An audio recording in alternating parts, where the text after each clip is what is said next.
Hey, good afternoon. This is Clay with Clay's AC and Auto Repair and Clay Motion here in Grand Rapids, Michigan.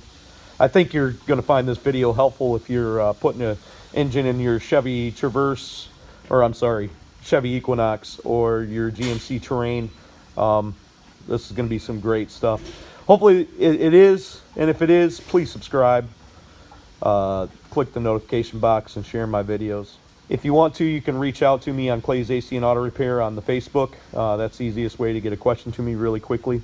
Remember, you can't break what's already broken, and if any other man can do it, you can do it too. Okay, I'm going to let you know right now that this video is not about changing your motor. I'm putting it up that way hopefully to catch you before you go out and purchase a used engine for your 2012 Terrain and show you that you don't have to do that. I'm sorry if I was deceitful. I wasn't trying to be. I'm trying to help you out. There's going to be people that I'm going to be able to catch with making the video and listing it as GMC engine removal, GMC Terrain engine removal, or Chevy Equinox engine removal. I apologize if you're looking for that and you can't find it. I haven't made a video of it yet. But this video is going to show you some sweet stuff. So this is super sweet stuff that I'm going to bring to you today. I've already verified that this is going to work. So I'm pretty certain I won't post the video if it doesn't, but I'm going to drop some sweet knowledge and save you a couple $1,000. Watch the whole video because I don't know what I'm going to say in it. First off, what we're doing is we've got a 2012 Chevy Equinox. It has got high pressure injectors and the motor has spun a rod and broke a piston down inside here on that cylinder, so it's no Quarto no more. It's no good. The problem with this scenario is to get one of these particular motors for it was about $2,200 for one used. Okay, we could of course send it over to our engine rebuilder, and for about $2,800 to $3,200 at a normal shop, we could probably get this one rebuilt. And they would take it out and do all the work. If you went to the GM, they'd probably want $4,000 or $5,000, maybe even $6,000.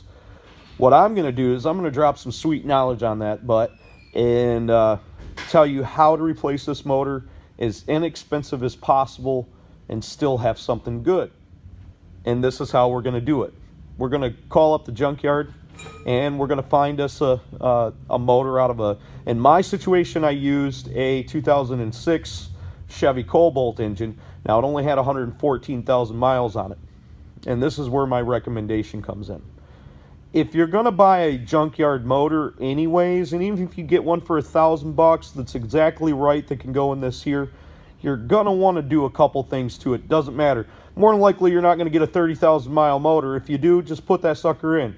But if it's 100,000, 120,000, take the head off of it. If you're going to do all this work, replace the head gaskets, replace all the timing components with the exception of the gears. Because if you're already on the cheap, you're probably going to buy cheap gears. You're going to probably buy a cheap timing set. And I use them cheap timing sets all the time. I don't use the gears out of them. The reason is because they're not machined as fine as the originals. So, long story short, I went to the El Junco yard, and I'm going to show you the only difference that I found on the 2006 Chevy Cobalt and this one. This is the one out of the actual car.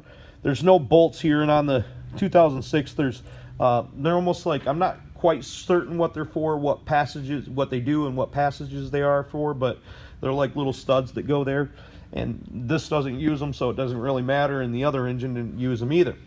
The other problem that you could run into, and I verified that mine was actually correct and accurate, is I pulled the crank sensor out of here. Now this crank sensor tells the ECM where the engine is at.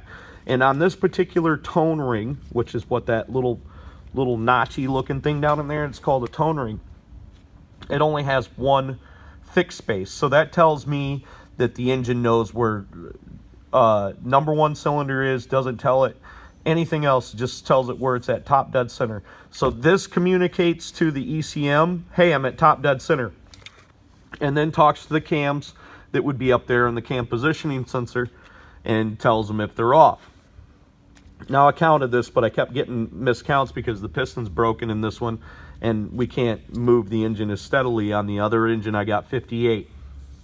And on this one, I was like 55 or 56 or something like that. And when these manufacturers manufacture these engines, they're not going to manufacture it with the variance of 2 teeth, so I'm not too worried about that at all. And if, like I said, if this doesn't actually work, I won't post the video. But the thing you got to think of when you're thinking about auto manufacturers and why they would do something like this. Okay, so the biggest difference between the 06 Cobalt and the 2012 Chevy Equinox is the cylinder head. This has what's called direct injection. The original cylinder head from the 2006 Cobalt just has conventional fuel injection. So that's going to be different. So you have to have a good cylinder head to start with. This just blew a piston out, so we got a good cylinder head. We'll go through the cylinder head. And if I didn't think this was stuff that you might attempt at home, this is a big job. So, you know, I mean, obviously, I've got mine taken out, set on jack stands, and that's how I cradled the engine. It is a very big job, and it's very encompassing. But if you know that you can get a 2006 Chevy Cobalt, which is a $400 engine, which is what I paid for mine anyways, but I do own a shop, so they probably give me a little break. But if you can get a 2006 Chevy Cobalt, say for $650, no matter if you bought a used 2012 engine or not, you're still going to want to do all this stuff, because this stuff is crap in these cars. They go bad. You get another 100,000 miles out of this engine. You have to switch everything over. You're not going to find stuff like this evaporative system on that.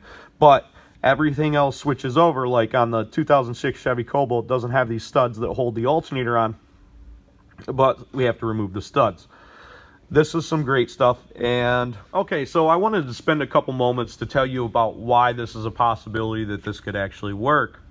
The situation is that when you're a manufacturer and you're manufacturing thousands of cars, okay, you have to manufacture them as affordably as possible. Now, to some people, that this might seem like a no-brainer, like, of course that works. And to other people, this might be like, that would never work in a million years because they're totally different cars. Well, the simple fact of the matter is, just like I said, if you're going to manufacture, if you're a big manufacturer like Ford or Dodge or any of them other things, Chevrolet and stuff, you need to manufacture things as efficiently as possible. So you can have a totally different design, and we obviously know that the Chevy Cobalt is totally different than the Chevy Equinox or, you know, the GMC Terrain. But the heart is this part right here. This is very expensive to manufacture an engine. So making an engine block that is universal to many makes and models is actually cuts down on cost of producing a vehicle, making the exterior different. You know, that's aesthetic to people. That looks different, but primarily underneath they're all the same. Your old Grand Prix, your Pontiac Grand Prix was pretty much the same as your Chevy Impala. Your Chevy Venture was the same as some of your Chevy Impalas. You know, they were pretty much the same vehicle underneath. They had a few little things that were different, but for the most part, the engine and the transmission stayed the same. Now, manufacturers like Chrysler, they manufacture what's called their tone ring. For whatever reason, they used to run what's called a 16-tooth tone ring, and they went to a 32-tooth tone ring, and they had a 4.7 that had a 32-tooth tone ring, and a 4.7 that had a 16-tooth tone ring. That was that ring that I showed you guys back inside there. So I had to double check and make sure that General Motors didn't do the exact same thing, because we weren't cross-referencing this, and according to the Hollander Index, this would not actually work. The Hollander Index is the index that tells us what might interchange and what might not. So, as far as I can tell at this moment, this is going to go as smooth as pie. I'm going to have a nice new low-mileage engine with all brand new components inside it that when I sell it to someone, they're going to be extremely happy, and they're going to have many years of great use out of at an affordable price, because the vehicle has a lot of miles on it. But we are working on a vehicle that's worth putting the money into, because this is the 2012 Chevy Equinox and it's all-wheel drive. Even though it has 190,000 miles on it, I can be extremely confident in what I sell these folks, whoever it is that ends up purchasing this from me. Hope that information was helpful to you guys and enlighten you a little bit on how automobiles are manufactured. Okay, so with all that said, I'm not saying that you have to get an engine block out of a 2006 Chevy Cobalt, but if you do, that's what'll work in here. Now, you might be able to get it out of a 2004 for all I know, or a 2009 Chevy Malibu. Just look at it, examine it, see if it looks the same, and if it looks the same, it more than likely is. I mean, we know that we're not going to have any problems with something newer than 2006, even if it's out of a Chevy Malibu, or it's out of a Saturn Vue, or some weirdo 2.4. But if you're doing this, let us know on the video underneath the comments if, hey, I took mine out of blah blah blah and it worked for me, so everyone else knows. And we're doing this to save everybody some money, you, me, and everyone else, and that's why I make these videos. Give you a little overview of this motor, and you'll also notice that my wiring harness is out.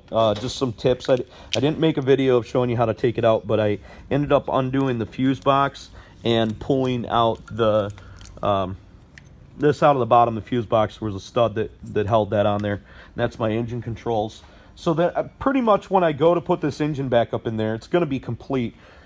AC compressor is going to be on it, you know, alternator, cylinder head, everything. We're going to do all our work right here. We're going to change all of our head gaskets and everything right there, and set our head on and bolt everything down, our flywheel bolts, torque converter bolts, etc. And I'll take you out there and show you the other motor so you can get a good idea. So this is our donor engine. If you were looking at the cylinder head, there'd be a couple things. There's a high pressure pump on the back of here that this doesn't have. These are those studs that I was showing you that are broken off on mine. This has obviously got a cylinder head on there, but everything is pretty much there. These are the studs that I was talking about that mine don't have that this has, but it's pretty much the same. I mean, even the cover's the same. The upper valve cover is obviously different, and we obviously, like I said, we have to change that. We'll have to change the exhaust manifold. This one has what's called a block heater in it. We don't need that, so we won't be hooking that up, but we probably won't remove it either. But yeah, I'm super stoked about this because I'm absolutely certain this is going to work. And hopefully that helps you guys out. Please subscribe, share my videos, click the notification box. God bless you guys. Remember, don't be the next to them, be the first to you. Have a great day.